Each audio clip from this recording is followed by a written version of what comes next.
অর্থাৎ মিনা আরাফাত যে সময়টা সেখানে ক্যাটারিং সার্ভিসটা বাধ্যতামূলক ছিল, অর্থাৎ সৌদি কর্তৃপক্ষ থেকে আমাদেরকে এই খাবারটা নেওয়া লাগতো। তো এই 5 দিনের খাবারটাও আমাদের হজযাত্রীরা নিতে পারতেন না।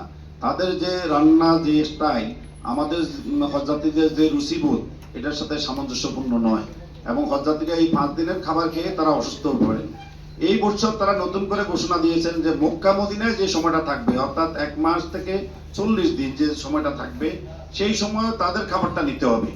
এখন আমরা এই বিষয়টা নিয়ে গতদিনে আমরা রাজকীয় সৌদি সরকারের মান্যবর রাষ্ট্রদূতের সাথে সাক্ষাৎ করেছি। আমরা আবের পক্ষ থেকে আমরা তাকে অনুরোধ করেছি, মন্ত্রণালয়তেও অনুরোধ করেছি, যদি 30 থেকে 40 দিন যাবত হজযাত্রীদের জন্য এই খাবারটা নির্ধারিত থাকে, তারা এই খাবারটা নিতে পারবেন না এবং তারা অসুস্থ হয়ে পড়ার আশঙ্কা থাকবে।